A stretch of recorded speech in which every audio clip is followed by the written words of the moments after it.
it was in me to just be a performer. I enjoy it. Like, it's like a passion of mine.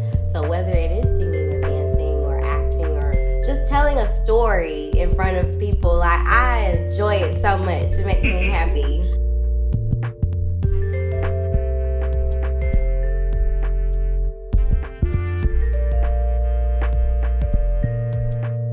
Hello, and welcome to Leading Ladies podcast, past, present, and future, an interview podcast produced by Heath Entertainment that champions the stories and careers of women in entrepreneurship and entertainment. I'm Antoinette Westcott, your host, here with my co-host, Renee Paige. Hi. On our show, we speak to women who have trailblazed a path and carved out a space for themselves within industries that don't traditionally afford them a seat at the table. Through these conversations, we hope to inspire listeners like you to pursue the career you want while making sure you have the right resources and advice to help you succeed. This week, we have Brittney Clemens, Ayona the artist, joining us, making a name for herself as a triple threat, including the persona of Ayona the artist. She became a staple on screen in improvisational comedy, and 10 years of vocal training, 13 years of dance, including ballet, jazz, tap, hip hop, and African dance. She's originally from Chicago and moved to LA to become a singer-songwriter, but she's also an actress, dancer, model, and business owner.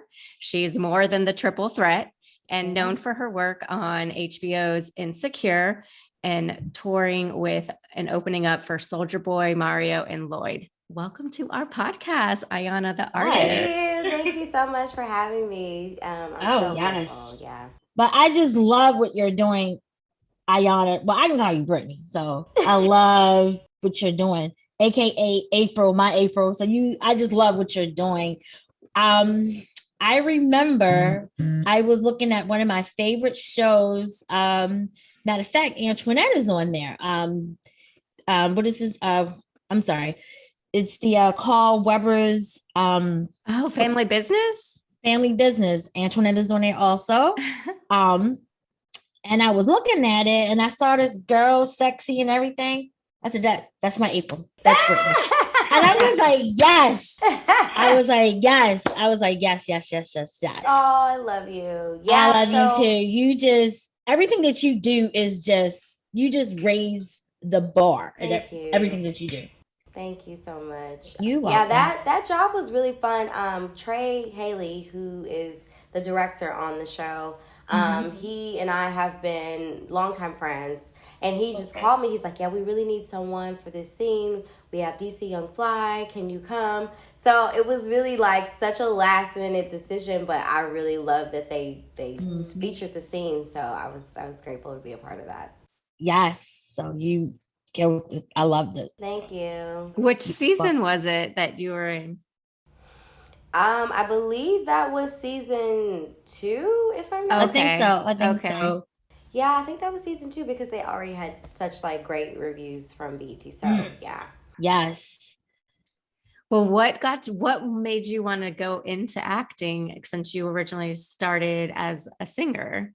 Well, I moved to LA in 2012 and I was obsessed with performing, touring, and I did get a chance to do some of that while living here my first year, but it just wasn't consistent work. And of course, LA is so expensive. So yes. I was looking for other ways to still be creative and create an income as well and have fun. So I started learning a little bit more about acting. I got some headshots and I was taking classes. I still wasn't calling myself an actress in the beginning. I was like, I gotta earn this title, you know what I mean? I know, I feel you. I felt so weird when I first came out here and I'm like, oh, what do you do? And I'm like, an actor? Right.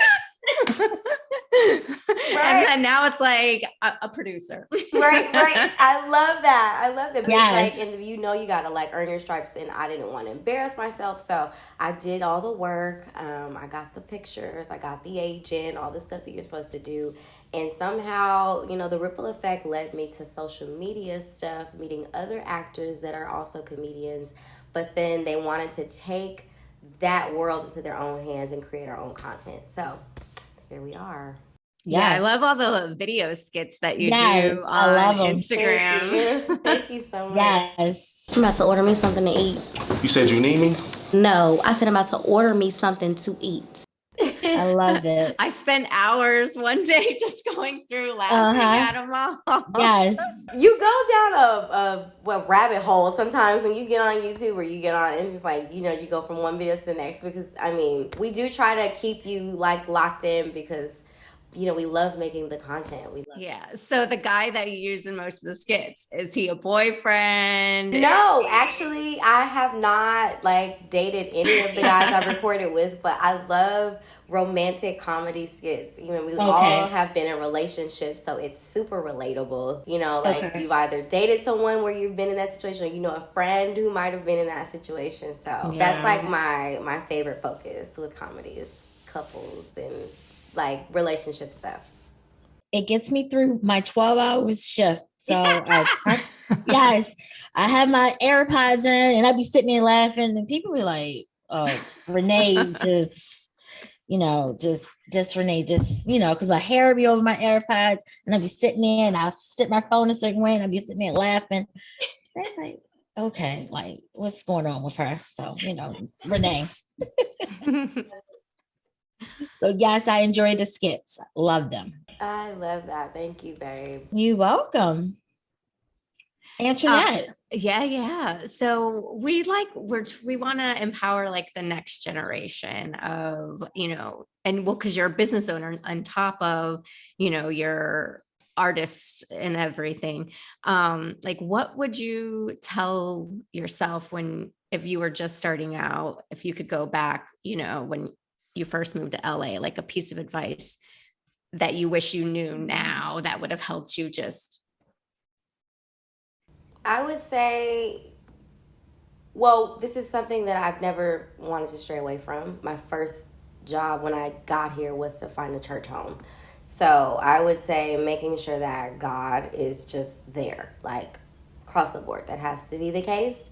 But not only that, through your search of him, you'll find your purpose. And if you're walking in your purpose and you're doing exactly what he is telling you to do, not what you think you should be doing, then, everything else is just sort of going to unfold. You are we are his shepherds. Like, we're here to do his work. And, staying in that path, it's going to be easy breezy. The obstacles, like, what obstacles? Like, he's working it all out, so. Mm-hmm. Yeah.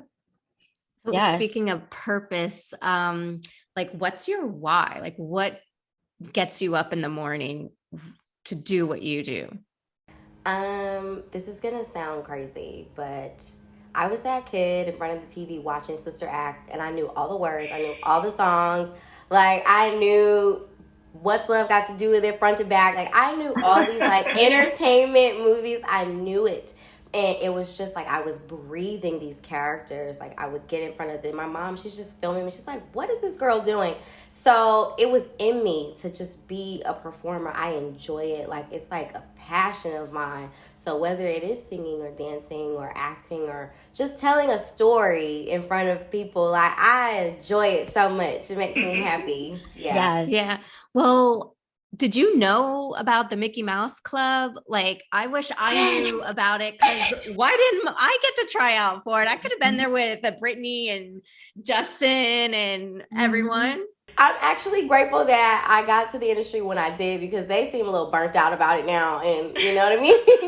We got to have fun and still like work on ourselves in the beginning. True. I'm grateful for my timing and the timeline that God put me on. But like, yes, that stuff was so cool. Like Disney Channel, Nickelodeon, like all those shows. So cool to be able to like be a kid's like actor. Like, Yes. Yeah, but you're right. They are burnt out now. So yeah. Yeah, but they're sitting back enjoying the time of their life. Brittney? Well. Yeah. Well, I mean, JT and Jessica Biel, Yeah, like, really?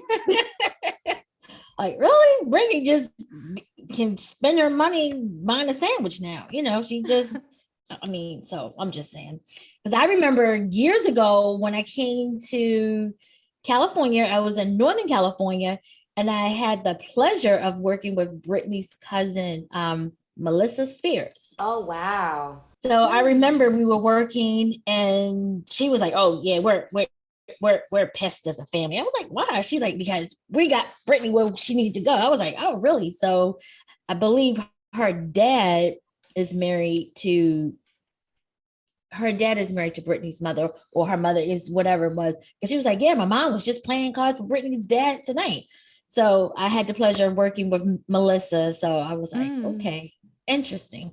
Wow, you got the inside scoop there. That's crazy. Yeah, so this was like in 2008. Melissa Spears. Yep. So wow. I was like, okay, but yeah, so and right in Santa Rosa, California. So yeah, so I had the pleasure of hearing the stories all night. That's awesome. Now, to piggyback off of Antoinette's question, because I know you get up, you have a purpose, but what stops you from hitting that snooze button? Like me, I hit the snooze button. I will set it for 4:30 and I wind up getting up at 5:15 because I hit the snooze button. But what stops Ayona, the artist, from hitting that snooze button? I have to say it is the purpose. It is knowing that you are here on assignment. Like, we are all here on assignment. We're not here just because we're existing, or you know, we're just meant to take up space. Like, if you are still waking up, if you still have the blessing to open your eyes, you know what I mean? Because not a lot of people woke up this morning, and that's something to be grateful for. So that gratitude, I feel like, just to like, okay, I have another chance to continue and be on this journey that I'm supposed to be on. So understanding that and appreciating that, because we don't appreciate the smallest things, and appreciating that life that you still have to live. I mean, why are we not up jumping for joy? Like, why are we not grateful? Because you could literally, it could be over tomorrow. Like, the arrogance that people have. That's what we've proven with COVID. America has basically shown our true colors. Exactly. Like, we really don't care about anyone but ourselves. I've earned the right to hit the snooze button 6 Yes, you have, mama. Yes, you have. I've earned it. Yes, you did. You put in that work, mama. You do. So I've earned the right to hit that snooze button. So now it's to the point where, instead of me setting an alarm clock for 4:30, that's PM, I just go ahead and set it for 5 o'clock. You're like, who are we kidding? I'm not getting up. Yeah, I just, because I wind up giving myself a headache. I'll just, Yep. So I said, you know what? Let me just set it for 5 o'clock. So that's just, I still have my purpose to get up to get what I have to do, but it's like just that 5-10 minutes, it just helps. It just helps. It does help. So we keep seeing a little furry action going on next to you. Oh, my little bubba. He's like, look, now he knows that you've called him out over there. Look at him. Oh, he's so cute. That is Egypt.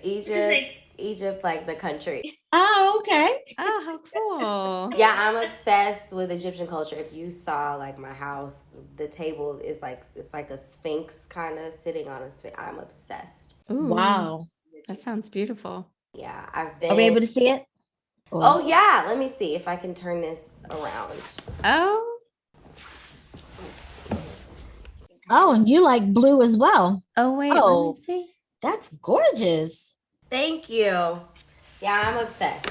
That's gorgeous. Thank you. I've been to Egypt once, and before going, I just kept talking about it. Something is calling me to it. It's like I have dreams about it, or like my obsession with gold and like heavy eyeliner. You know how they used to do like super dark. Nefertiti. Is it Nefertiti? Yes.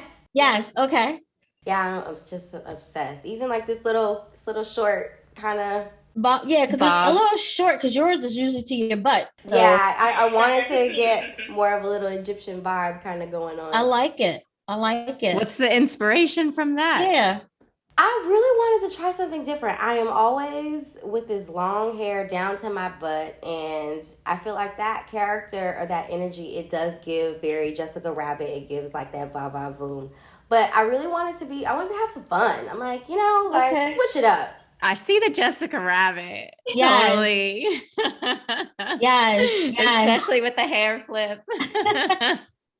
I love it. Do you ever have a bad hair day? Because your hair Oh is my goodness. always in place. Yes. Even like when I come from the hairdresser, I don't care. I can get my hair done. As soon as I come out, it's like this. So it's like, but your hair is always pristine in place. You know what? My mom, I grew up in the shop, so she was a hairstylist my whole life. And I would just sit there for hours because, when you're with your mom, kids have no choice. You have to be there. Yeah. So I just would sit and watch her while she did each client. And I was like, okay, like this is how I could at least maintain. I don't know how to put together a style at all, but I do know how to like maintain it, keep the ends like trimmed and healthy hair techniques. So I'm grateful for that.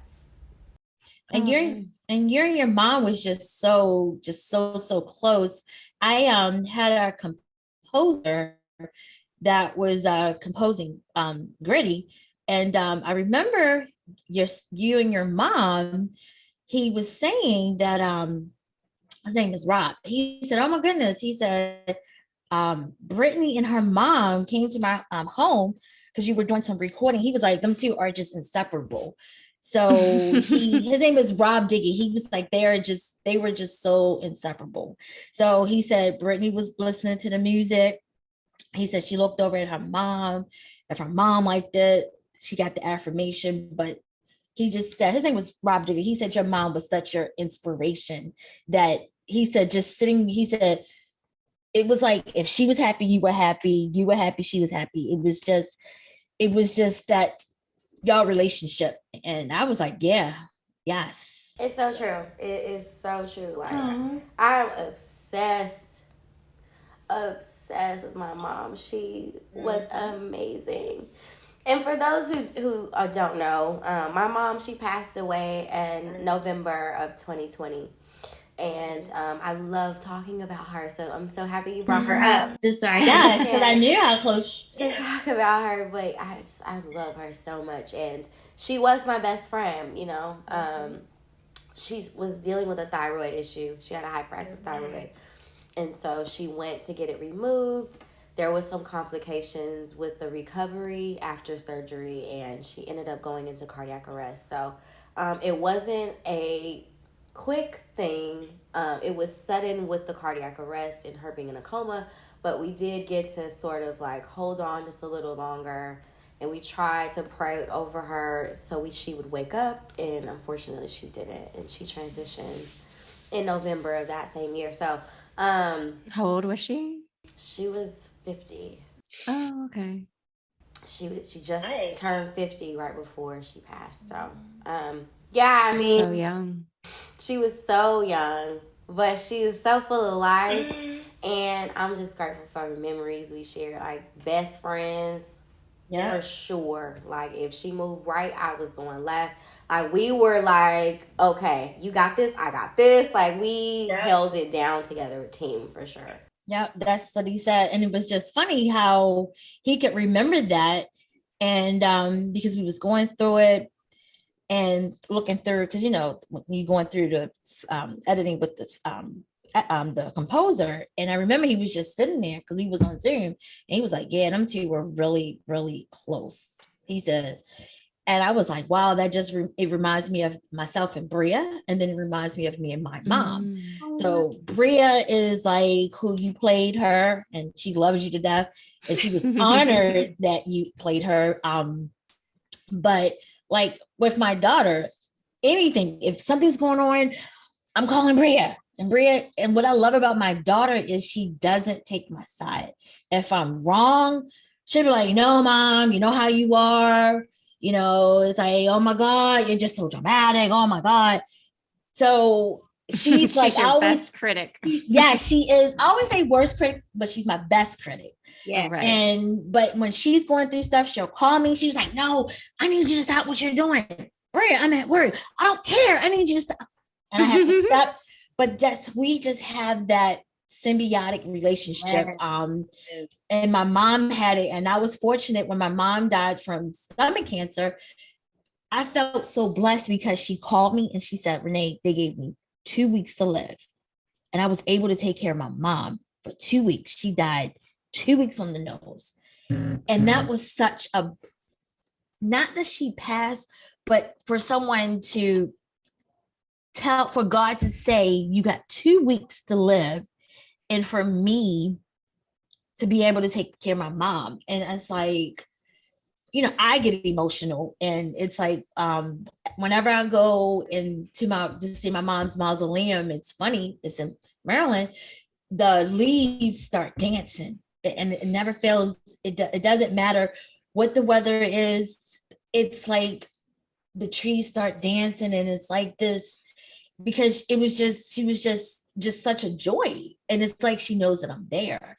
She does know that you're there. I love that. Yes. Oh, I love that so much. So I know how it is to, lose your best friend, your mom. And it's like, I always tell people. Oh, can I ask you guys a question? Oh, beautiful. Yes. So like, how do you get that relationship to be so close with your mom? It's innate, right? But I don't have that. Honestly, I feel like it is something that we worked at. Like my mom and I, when were in spaces where we were bumping heads, like we worked at that communication. We worked at loving on each other. And I feel like it does come with that desire to heal. Like you can heal that space. It's for sure possible. And I think if you're communicating that that's something that you want to do with your mom, oh my God, you have the time. She is still here. That is a blessing. I think you should for sure go for it. Like having the communication, and even if you guys are going, I really highly recommend therapy. I love that idea. I highly recommend therapy. I also recommend uncovering that space, even from a spiritual perspective, which is why I like meditation. I just started researching ayahuasca even. So just uncovering. Have you done it? I'm going to do it this year. Like a retreat? Yes, a 2-day retreat. We are going to be meeting with a shaman, and they're going to pray over the ayahuasca, and we're supposed to take it. So it is a journey. It is going to for sure be a lot of work and a lot of uncovering. Some of the things that may come up, you may not understand right away, but some of it that comes up, you'll know. Like, okay, this is something I need to pay more attention to.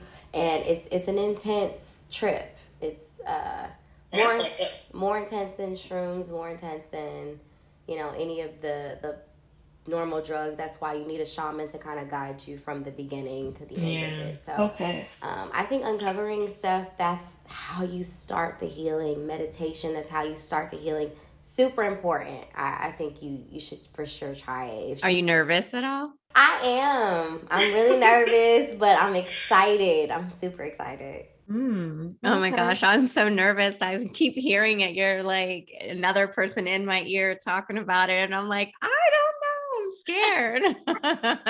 Well, when it calls you, it'll call you. It will call you. It'll be like, it's time. You know what I mean? Like, I just know for me, it's time, because I'm going to be 33, and that's the year Jesus passed. So I'll be 33 this year. I would love to uncover a lot on this journey to 33. Yeah. And what is the name of it again? Say it again. Ayahuasca. Ayahuasca. Okay. Yeah. So I'll know because it'll call me.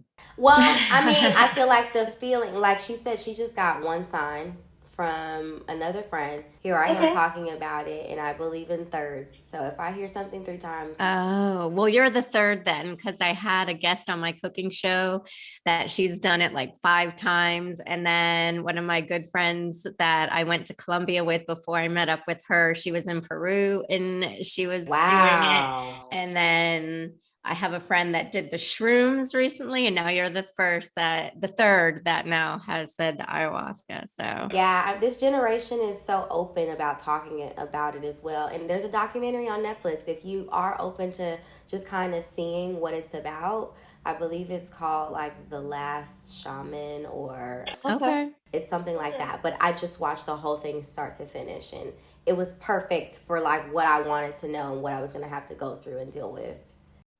Now, do you feel like, Britt, that for the last 2 years that you've gone through massive transformation?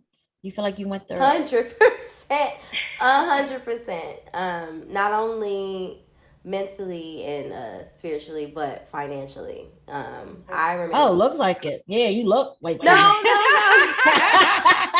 Yes. No. Not to say it in a way that's like, you know what I mean? Like, let me like talk about this and show, but just to say, like, coming here with only 2 months of rent saved. My rent was $9.53. I'm living in a small studio in Koreatown. You know, I don't have no family here. So if it's like make it or break it, you know. So yeah. It was down to the wire, honestly. And God kept me through all of that. 5 years I was able to stay in Koreatown. Then I finally got a nice little 1-bedroom in downtown. And now I'm in North Hollywood in a bigger space. And it's just like, God, it's just like, you know, watch what the hard work that you're putting in, like how it's sewing itself so you can transition to live the way you ultimately desire to live. Yeah. Because I came from Baltimore, and I remember actually at 6 years this month. And I remember when God told you to move, you move.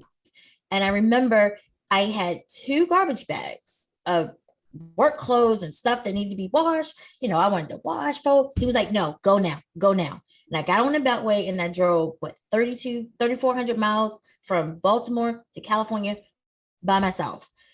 And I kept saying, I said, God, is a reason why you want me here.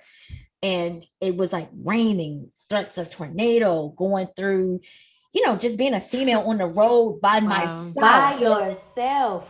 And but it was like he kept saying, go. And I was like, you know how he's telling you to go? And I'm like, what is it? Why is he telling me to go? Yeah.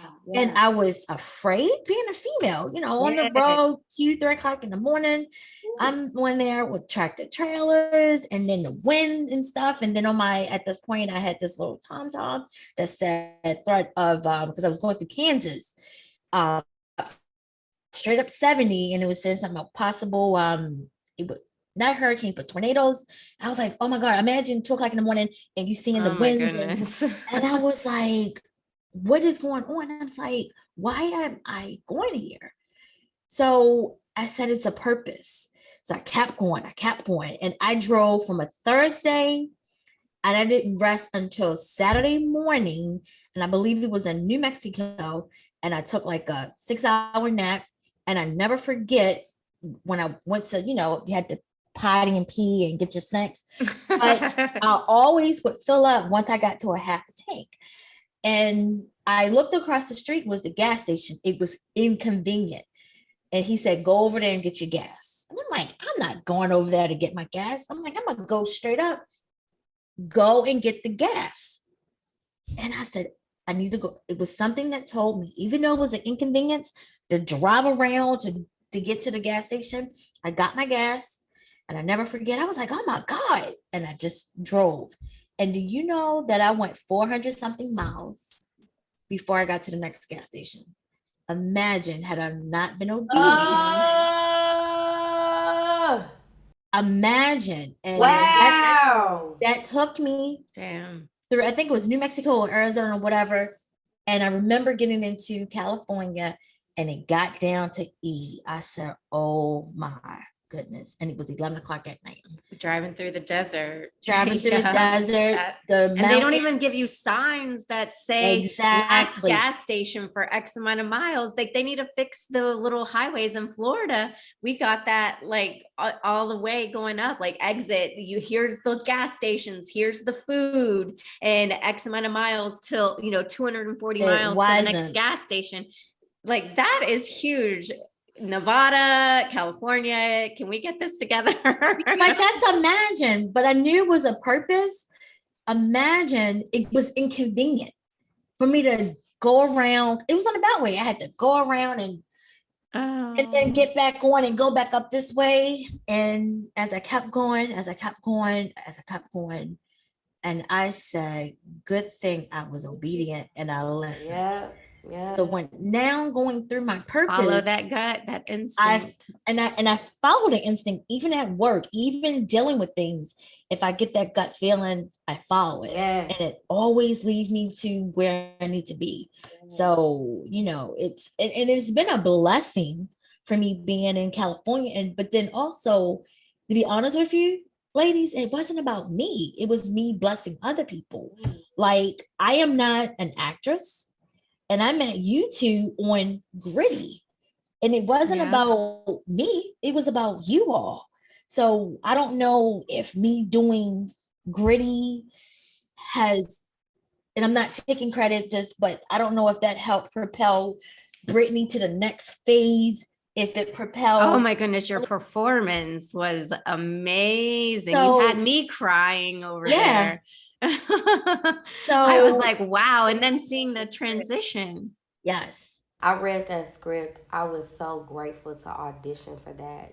It wasn't even about where the project would end up. It wasn't about anything else. It was the content for me. I think uncovering the depths of what we actually go through and what we experience, that is the purpose of art. You are supposed to tell these stories that people don't tell, people don't know about. They're only writing in these network rooms the things that we constantly want to see over and over. Like, we've seen Coming to America. Okay, cool, we get it. Like, let's write the stories that matter. Let's talk about the stuff that matter. I just saw a piece about domestic violence, and I was like, you don't even understand that this is like something we need to, what do we have other than What's Love Got to Do with It and Enough from Jennifer Lopez? We don't have other content that covers these subjects.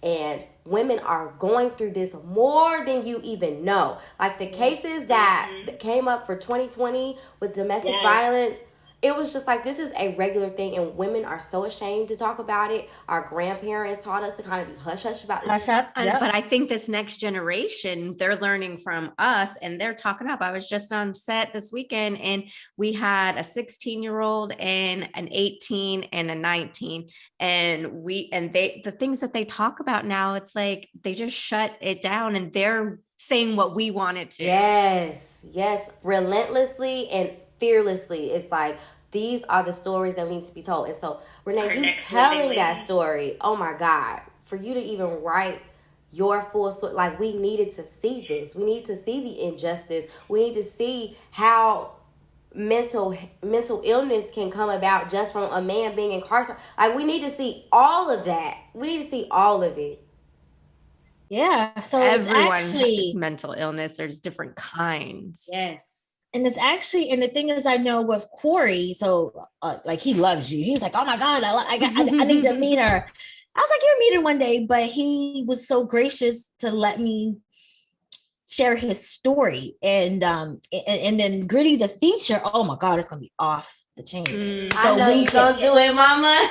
Yeah. So so the thing is, going through the writing process, and like it's gonna be in Baltimore, and I know the writers, the writer and the director actually went to Corey, spent the weekend with him. And I remember it was a point where he stopped and said, guys, we gotta stop. He's just macho guy, whatever, but he had to take a moment, and, he came back, and I could tell that he cried because he went there. He went to the emotions about being in jail. I don't care how much you survive jail, whatever, it's still emotional, mental stuff that you go through, and just for someone to tell you what to do, what you can't do, it's just emotional, even as, oh, I wasn't touched, or I wasn't this, or I wasn't beat up, or whatever, but it's still that mental anguish. So that's what the next Gritty is about, is telling about the mental anguish, telling Corey's story as much as we can. But the first Gritty, like I said, it was wasn't about me. It was me blessing other people. So, that's what I just Oh, it just gives me chills just thinking about it. Just me being here. I love it. I was grateful to be a part of the project, honestly, Renee. It definitely showed me not only how, as an independent black woman, you really can take the reins and just start to create your own path and develop what now is a production company for you, babe. Like you're doing it. Like you're doing it. And you have no film and TV like studying background or training, and you're doing it. And you're not making no excuses about it either.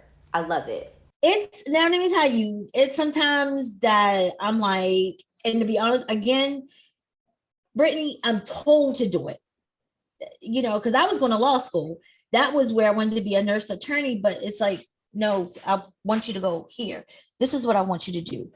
Like this podcast, it's not about me. It's about me promoting other women of all sizes, colors, shapes, and everything. So Leading Ladies is not about Renee Paige. It's about me promoting other women, me being that cheerleader for other women. I'm doing what he's telling me to do.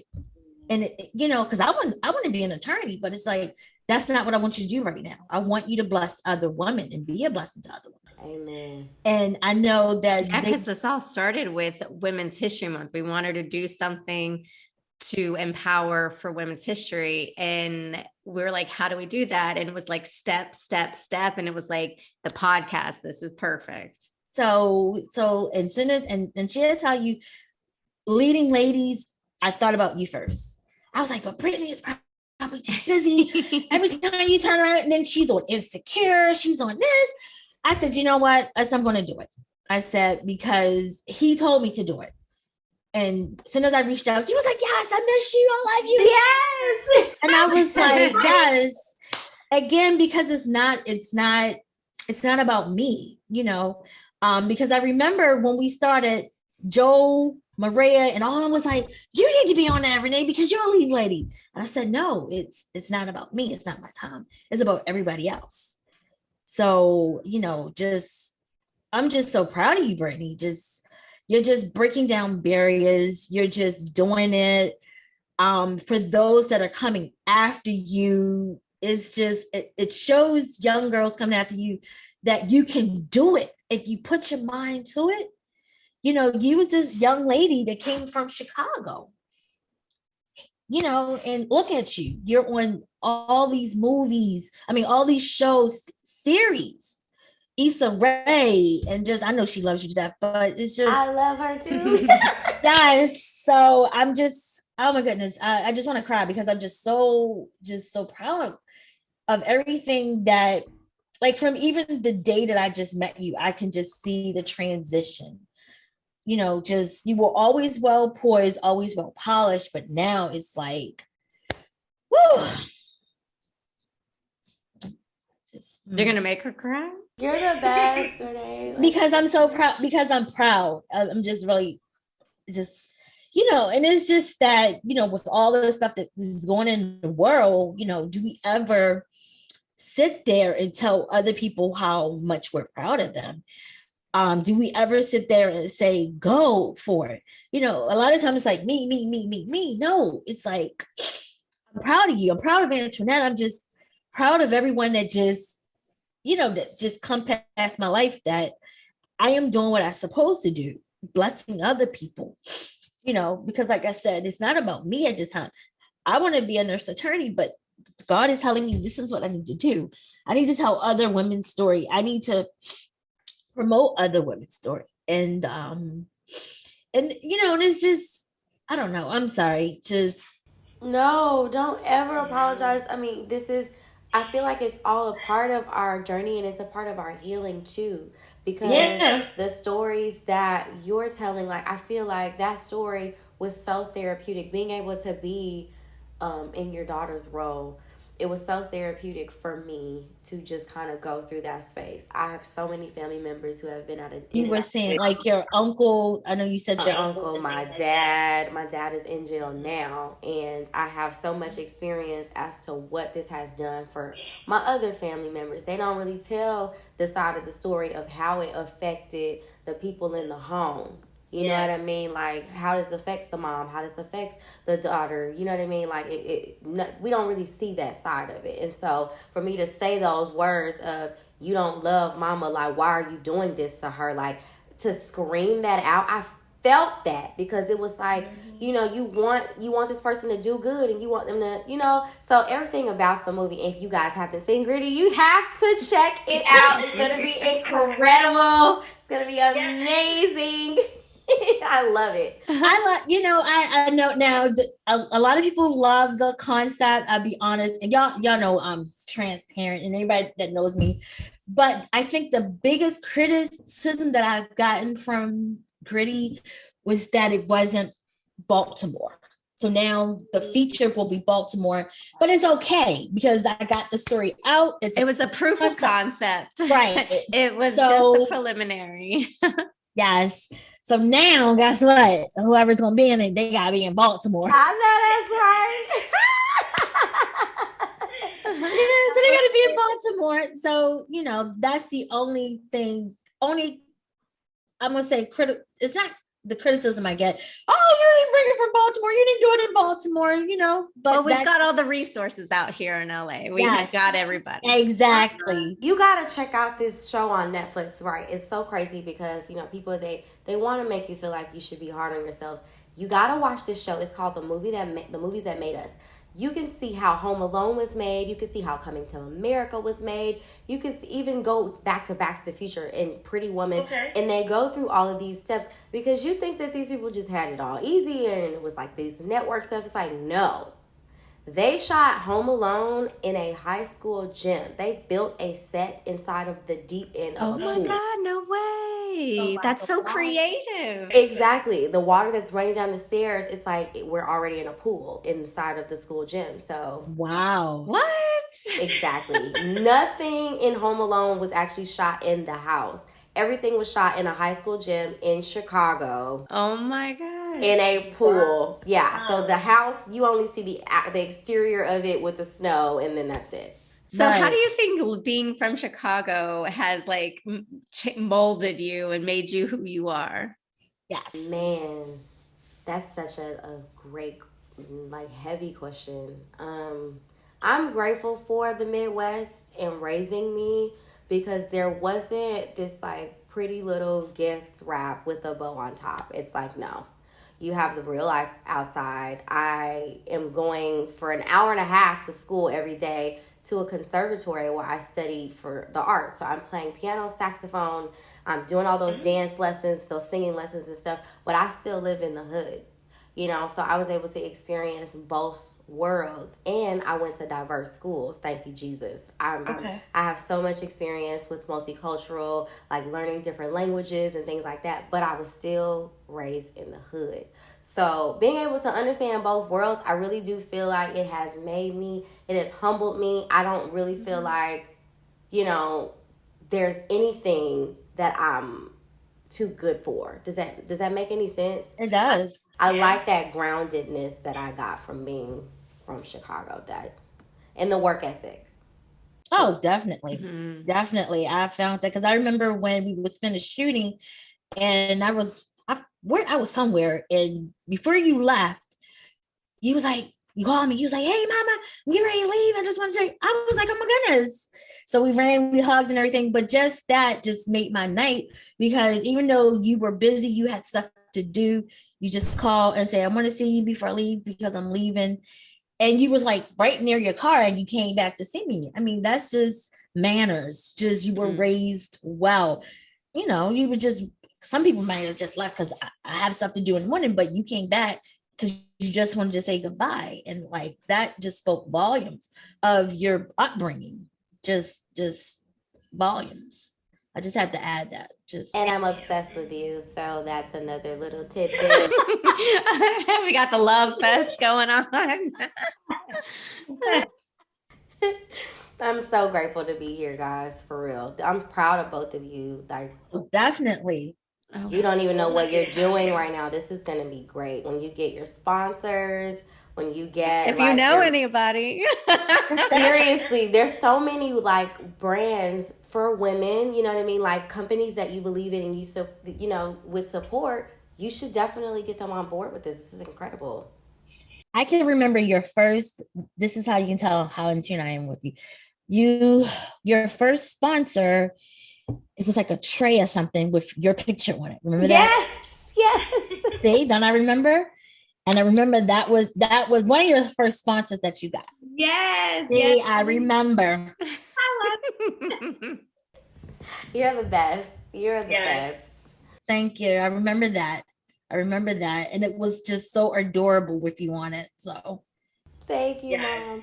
Yeah, I'm happy to start selling my own merchandise. I just built a website for the first time, so it's gonna launch in spring of this year, and I'm gonna be selling like hoodies and sweatsuits. But I want the brand to be about empowerment, you as a queen, men as kings, uplifting us, and then promoting the arts, like however you can get your creative juices out. What's the name? Yeah, what's the name of it? The name of my brand. Oh my God, I'm so nervous because it's Why is it not out? We don't have a publicity launch yet. It's my baby. I'm so nervous to talk about it yet. But when it's out, I will make sure to like. Well, we'll have to have you back on when we launch it. Well, I want a sweatshirt, so whatever. I need something. I need some yoga pants. Yeah. Yes. I will have stuff for men and women. It's a unisex brand, so I'm excited. Oh my goodness, that's amazing! Congratulations. Yes, excited. Now, is a lot of inspiring actress here, Britt, and you were fortunate to get on Insecure. What was that? Because you got people coming behind you, and they want to know what is it like to be on a syndicated show like that? Well, this is gonna blow your mind. So the story doesn't start in 2021 when I booked the job. It starts back in 2017. I'm gonna show you guys something right now. I'm gonna show you this. This woman is literally on my vision board. Oh my goodness. Who? Are you serious? Is it Issa? Oh my goodness. Can you see the picture? Oh my gosh. Yeah, so she's on my vision board, right? I made this in 2017, living in that studio apartment in Koreatown. And then I went from that to being background on the show. I had no idea it was her show that I booked the background job for, but I was featured heavily in that scene. That was season 1. Season 4, I booked stand-in gigs for the same show, for Insecure. Kyla Pratt had a body double that they needed. And I was already there on set. I was working stand-in. The girl that they had that came in, she wasn't the perfect look. I think she was a little bit bigger than Kyla was. They rushed me from set to hair and makeup. I don't know what's going on. I'm like, am I going home? I'm like, what? They're like, we need you to be our Kyla. Can you do this? We'll tie your hair up. We'll make it look short. We'll make it work. So now I get this feature moment in season 4 on Insecure. Oh my gosh. Fast forward to 2021, my agent calls me. He's like, I have the perfect role for you. They want this girl. She is you. She has boobs. She is LA. She is ghetto. She's fun. She's a hairstylist. I said, okay, I'm down. I forgot about the audition. After 3 weeks, they called me, and this was right before my mom passed. So I was excited because I was going to go home and tell her. They said, you booked Risha. You booked 3 episodes on season 5. This is the final season. Is that Issa? Hey, Issa! Risha, hey! You look so good. Oh, you too. I almost didn't recognize you outside of your smile. You think the water looks cool? It looks hella cold. Looks real warm to me. Say less. Y'all coming? Go! Woo! Wow. Not but God. Not but God. Not but God. So this story, it's like I tell it, but I'm like, it doesn't just start with this audition and hey, I put in the work to get this one job. Like, no, this has been called to me since I put it on that board. It's what I wanted. So you use a vision board. So you say a vision board works, right? Half of the things on there have happened already. I've performed. Yeah. I performed on Oprah. I've been to Egypt. Like all of that stuff on there. I didn't see me. Did you see me on there, Tony? I saw me. I wasn't looking for you. I didn't see Renee. I love you. Yeah, you need to update that vision board. We're going to be on a yacht. Me and you're going to be sitting on a yacht going somewhere. That's the vision you need to put on there. Oh, yeah. Am I on your vision board, Renee? I love it. Yeah. Actually, my vision board says millionaire, multimillionaire 2025. So I guess that incorporates everything. Amen. Yes. I love it. That's so great. Yes. Yeah, but I want to see that because your stuff coming to light. So you need to put you and I on there. I'm definitely gonna update it on a yacht. Yeah. On a yacht. Yeah, because your stuff is coming to fruition. So yeah, you need to update that when we get off. Have you guys ever studied The Secret? I started reading it. I started it. I'm like chapter 2. They have a whole documentary on Netflix. If you can, and you don't have time to read the book, watch that documentary. I mean, it will blow your mind just how simple it is for us to. What's it on? Manifest these things on Netflix. Okay. Netflix. Okay. Even a lot of tips and tricks. I know. I'm like, what else? Let me start writing them down. Yeah, I'm going to write The Secret, and she gave another book, and she gave this stuff, and this is what we need: tips and tricks. Yeah. Honestly, I think to navigate this, because we like Jesus, we don't really know what the is going on. But the best way I feel like to navigate it is using things that they have already put in place, like these people who are at Oprah status, or they have been talking about doing these things on their shows for years. We're the ones that are behind.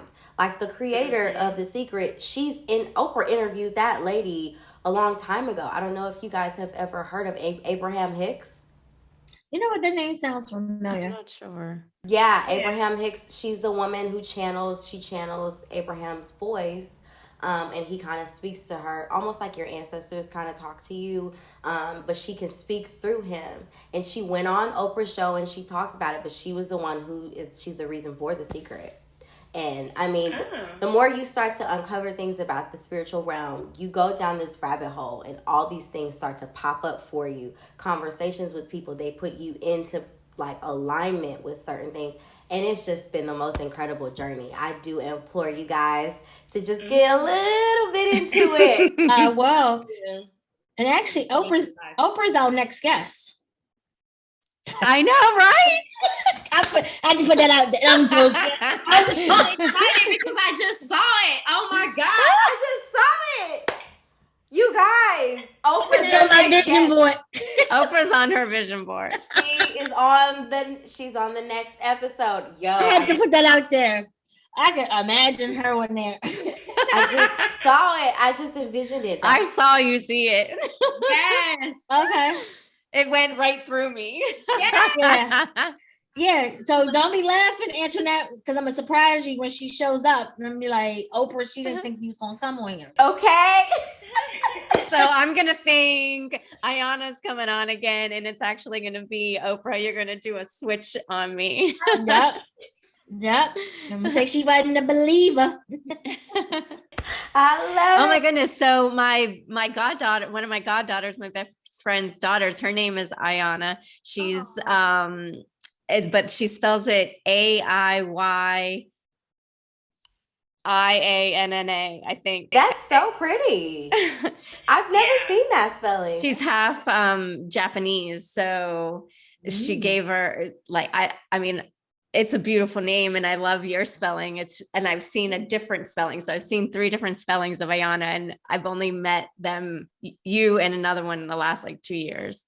I love it. Honestly, I always only see like Indian kind of hashtags that pop up with my name. So I don't know if that's like a popular name in Indian culture, but I love it. I love the name. How did you come up with it? It's Brittney Ayona, right? Isn't that your middle name? Yeah, so my grandma, on my mom's side, she wanted me to be named Brittney because I think that was just like the popular name at that time. Like during the 80s, everybody's kid. Oh, yeah. My grandma on my dad's side liked Ayana, so that's how that happened.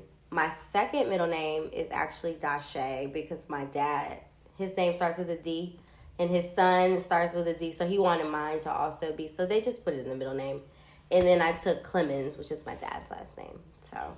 Oh, very cool. Oh, you took it. It wasn't given to you. You took it. It doesn't. My mom's name is Penny, and as much as I love the Penny legacy, I do not think that sounds good. Brittney, Penny. I'm like, Penny.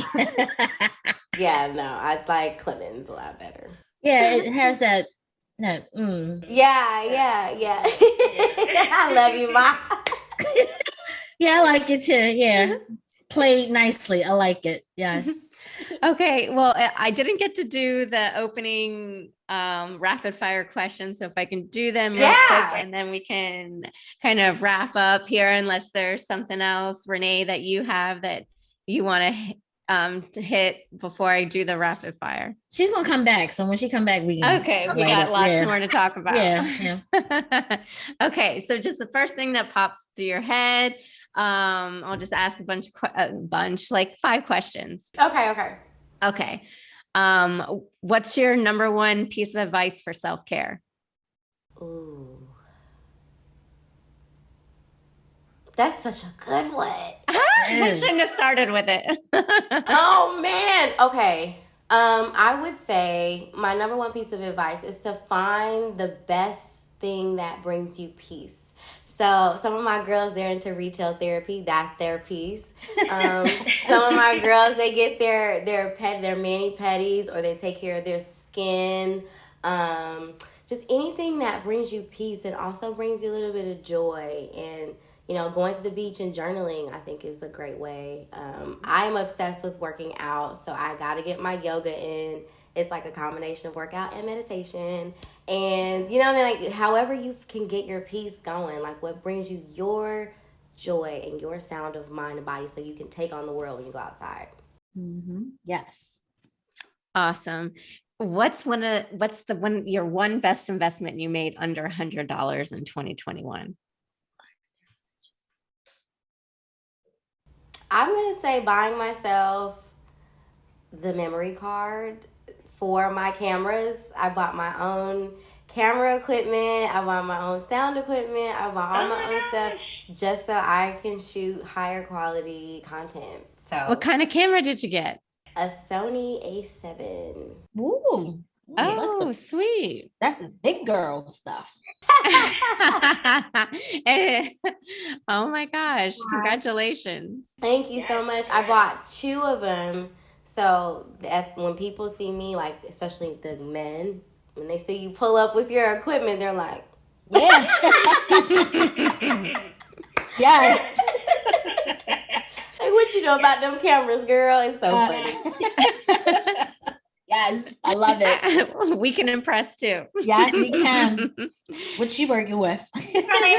Yeah, what you working with? Oh, I got the red.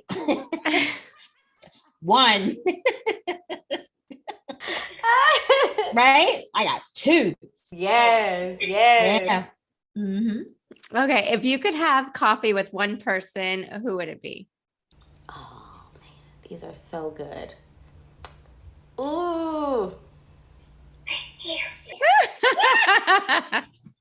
Yeah, haven't you had coffee already? I honestly, I'm really, really obsessed with Leonardo DiCaprio's acting. And I just feel like he knows some things.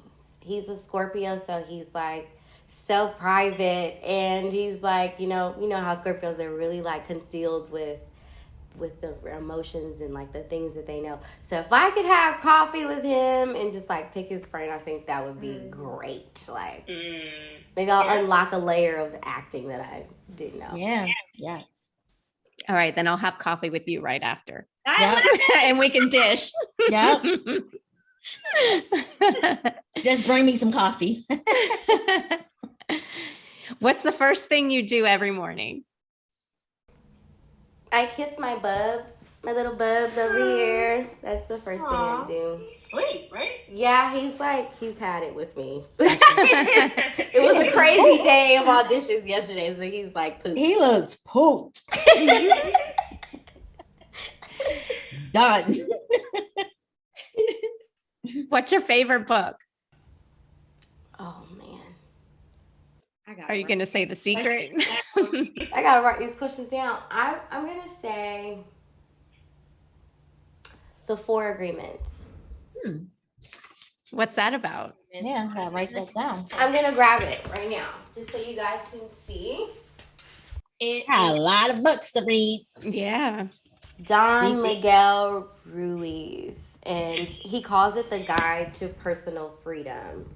There's just these, I mean, you would think that they were basic because I don't think it's something that we haven't heard before, but the way that he reiterates it and breaks it down, it just makes it seem like, why hasn't life always been this simple? It's like, oh man. Oh my gosh. Okay. Okay. All right. Well, I like simple. Yep. The Four Agreements, it's an incredible book. All right. All right. Renee, that's the next one on our book club. Yes. I think I want to do The Secret first. Okay. We'll do The Secret first. I've already started it. So Yeah. Yep. Yes. So I'll get mine from Barnes and Noble. So yeah, I'll get that. If you were to switch careers tomorrow, what would you try? On top of everything else you do. Yeah. I think if I was in another universe, like an alternate universe, I am kind of a daredevil. So like I've skydived twice. I have I've done like all these gun range, like I love going to the gun range and shooting. So I feel like I would want to be an action kind of person, like a stunt. Like a stunt lady or something. Okay. Oh. Yeah, if I didn't have to be like so like perfect and and maybe that's something I can do later on in the future because Angelina Jolie, she's doing it, so why not? But Hey, that might be your next role. You might be a superhero. Yeah, like I'd be so down. I've only done stunts one time. The Rock has a film called Fighting with My Family. And I was playing one of the wrestlers. I've wrestled like some of the leads in the movie, and I just had such a good time. But I realized I'm like, oh, this is a career. Like you gotta commit to diving out of windows, and I'm like, I don't know if I'm ready for what's needed. So they're the unsung heroes in the action film world for sure. Wait a minute, you was around The Rock? I have such a crush For weeks. Weeks. I have such a crush. Him and Denzel Washington. So yeah, I get it. I totally get it. I mean, like that. What project was that you worked on together? Well, it's called The movie is Fighting with My Family. It came out in 2018. The movie came out in 2018, so it's been out for quite a bit. But he's obsessed, with the WWE world, and this family in Europe actually used to wrestle. Back in the day, they started this whole like family wrestling thing, and the girl, she got so big that she's now in the WWE. Okay, yeah, I do remember that. Yeah. So okay, last question. Your favorite podcast? Well, of course, it's Leading Ladies. Of course. This has been such a fun experience. Oh my God. Definitely my favorite podcast. Okay, but seriously. She's serious. She's serious. She's serious. I really like Steve Harvey. Yes. Yes. I clicked on a few. I was like, man, he's got some gems. Oh, definitely. Yes.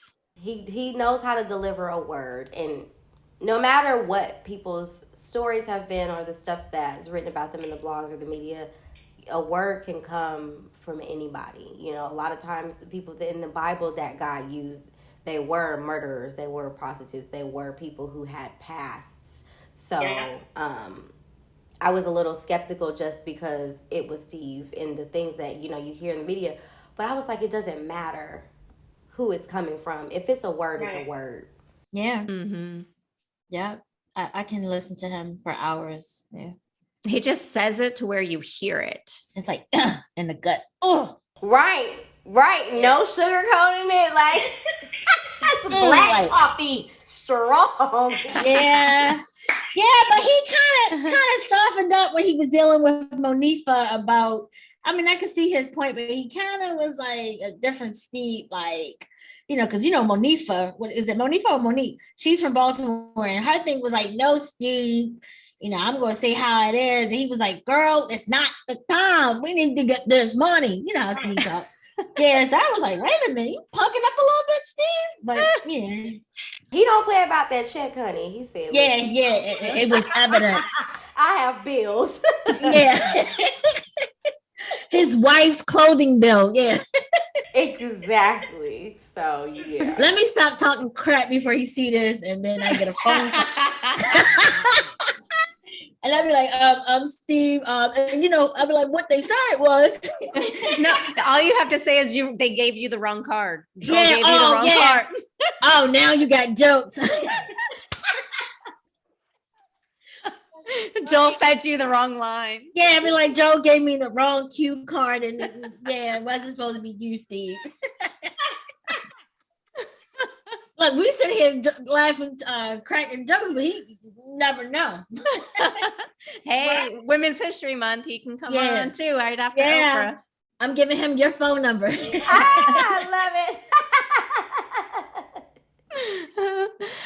Okay, we'll wrap up quickly and we'll give out your handles in a sec. But before we do, besides your new clothing line that will be launching this year, what are your next projects that you have coming up that we can find you? Well, I'm so lucky that right before the year closed out, I actually booked another Issa Rae project that she's going to have first season coming out in this year. So I'm like looking forward to that moment. Series regular? No, it was just a guest star, but I'm like just grateful to continue to work with her. She saw me in New York and she looked at me and I looked at her and we both was like, okay, like we knew what was going on. So I'm just like, man, I'm so just like excited and grateful. Like for my first 2 TV projects are with her. That's awesome. So if I need you to do Gritty, you gonna have time for me? Oh my God, Mom, I'm always gonna make time for you. Okay, you come first. Okay, well, good. So you make sure you tell Miss Issa Rae or Ava DuVernay, because I see you working with her too. That Renee Paige. She's on there. Look. So my picture better be on there because I'll come over there. I got a picture on there, Mama. Yeah, so you better put me on there on the yacht. I love you, Mom. I love you too. All right. Well, we shall look for you, Ayona, Brittney Clemens, on the new Issa Rae series coming out later this year. So where can people find you, follow you, see all your videos, give out your links? She got all the followers. She has like over 100K followers. Okay, so everybody follow us. Yeah, everybody's following Brittney. Like, what do you mean? So, yes, I will definitely be promoting the Leading Ladies podcast on my socials. You can find my socials on YouTube, Facebook, and Instagram. It's all Ayona, the artist. Ayona, the artist. You are the artist.